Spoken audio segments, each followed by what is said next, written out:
With all the sponsored videos going around recently, I feel the need to specify for you guys, this video is not sponsored. Blue Protocol Star Resonance is a brand new free-to-play anime MMORPG that aesthetically fits the Sword Art Online look without the risk of dying in real life. But free-to-play and MMORPG are generally a terrible combination. After all, there have been very few MMORPGs that are free-to-play that can stack up to subscription or paid MMOs. Black Desert Online and Lost Ark are two examples of free-to-play MMOs that have plenty of interesting players still, but also left a bad taste in the mouth of many. MMO players have been craving a new long-term game to sink their teeth into that's not going to nickel and dime them at every single turn. Hence why so many of them returned to old school RuneScape recently, since that game has zero microtransactions except for the bond system, and a monthly sub if you choose to do that. So the question is, will Star Resonance fall into that same category? And how free-to-play friendly is Star Resonance? First off, for those of you who are doing casual content, housing, fishing, dancing in the middle of the city, ERP, there's plenty for you guys to do that has nothing to do with any of the monetization in this game. Anything that doesn't involve looking cool or being the strongest is relatively untouched. But when it comes to progressing, that's where I'm going to give you guys some clarification. BPSR is a blend of lots of popular game systems as well as trying some of their own. Some of the game feels like Lost Ark, some of it like Final Fantasy XIV. It's a mixed bag. To truly understand how free-to-play friendly the game is, we're going to be consulting one of the game's biggest whales, Braxophone. Hey Brax, so I heard there's a lot of microtransactions in the game, is that true? Hey Brax, yes, there's actually quite a few. I don't really feel like editing this. There are a lot of things that you can buy with real money in Star Resonance, but it's all hidden behind one currency, and some of it doesn't actually make a difference. But to name a few, this game has an equipment gacha, a cosmetic gacha, a monthly card, a battle pass, the ability to top up, and the ability to exchange top-up currency for in-game market currency. But wait, before you click off this video, I recommend listening to this next part. Star Resonance is not a pay-to-win game. Every single thing is obtainable for free-to-play players except for some cosmetic outfits, and a majority of items in the game can be grinded for over time. But Brax, you just said that Star Resonance has 50 billion currency shops. How is that not pay-to-win? Look, I know what I said, but here's the thing. If you suck at the game, you lose. No ifs, ands, or buts. Star Resonance is an MMO and thus it's a social and group game. And luckily, its boss design is vaguely based on Final Fantasy XIV's design. If you do something wrong, it doesn't matter how geared you are, you will die. If someone on your team causes a team wipe, it doesn't matter how geared you are, you will die. And on top of that, Star Resonance placed artificial limiters on pay-to-progress shops and methods. At the end of the day, the game is pay to get ahead, but not so much that free-to-play players and low spenders can't catch up and do all the content. But I want to give you some actual anecdotal evidence as a player with over 300 hours. So to find out how aggressive Star Resonance's monetization is, I started an account on the CN server that launched earlier this year. I had no idea what I was doing because, surprise, I only speak 2 languages and neither of them are simplified Chinese. But from beta experience and with help from friends,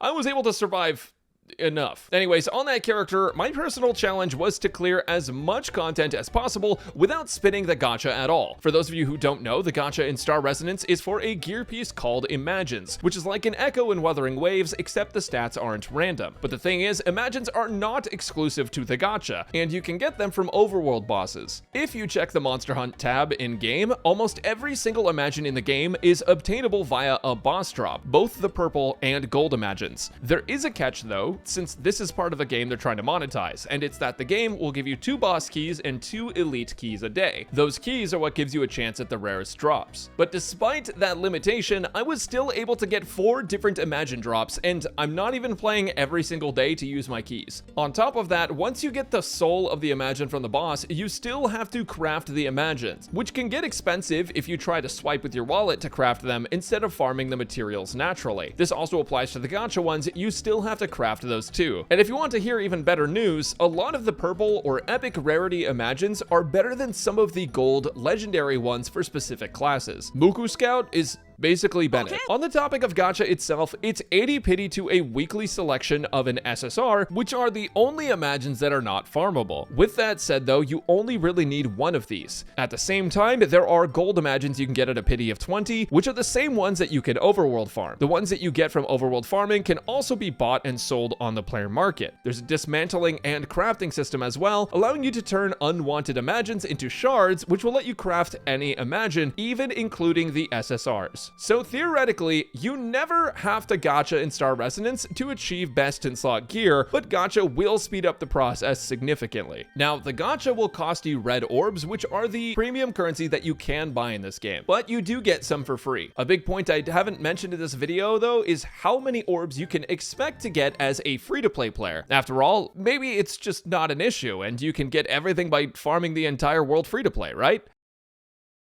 So, my friend Rivenus made a spreadsheet and tracked every source of red orbs in the game, and the TLDR is that without the devs handing out more currency, free-to-play players can expect a minimum of around 4,520 orbs a month, or 7,520 on the high end, which is the equivalent of 30 or 50-ish gacha pulls. So between those numbers, you're looking at one SSR every 2 to 3 months without crafting or dismantling, and without developer assistance like mail and special events. Numerically, it's not that great, especially considering you'll want copies of Imagines. The amount of orbs I ended up with on my CN account, though, was pretty different due to launch gifts and things like it, so hopefully we at least get a lot of those. Speaking of the CN account, despite the limitation of having never pulled on the gacha and never spending, I was able to get fully geared out with 2 different gold tier Imagines crafted, and using my free-to-play no gacha character, I was able to defeat a majority of the endgame raid content, and the only reason I haven't done all of it is because I can't find a group.